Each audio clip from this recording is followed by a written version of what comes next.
I'm going to, as you've noticed, this book is called To Live in Autumn. And you might have also noticed that it has nothing to do with autumn, the season, but rather Beirut, the city.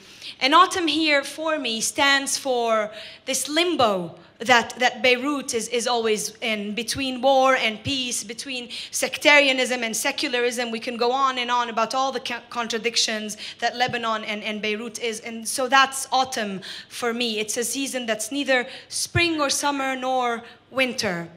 And the book takes its title from a poem inside the book called We Who Have Decided to Live in Autumn.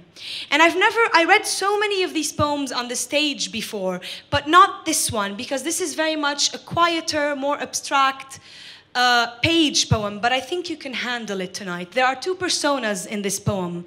One of them is Beirut, the city. The other persona is the us, the we, who live in this city, and both of us are sick and tired of politics, politicians, and their promises. So this is we who have decided to live in autumn for Beirut, September 2012.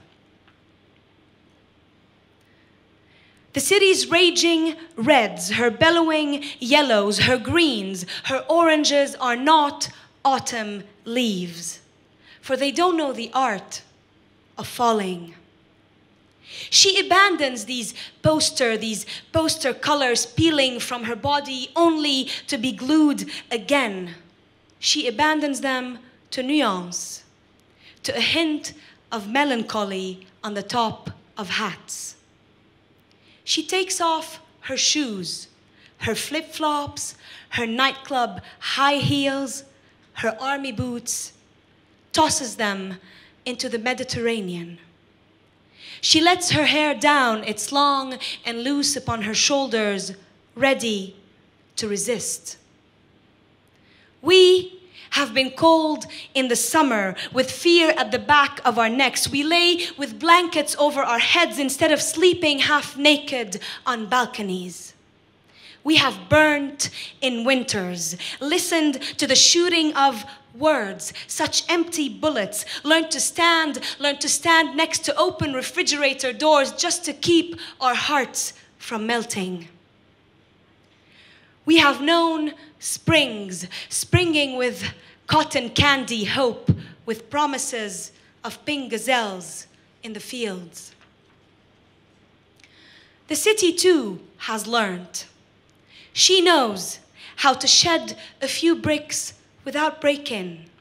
She hums September, September, all year, to the fluttering sandwich papers on the streets, lulls them, lures them into this wandering, this readiness to lift and sink, to lift and sink again.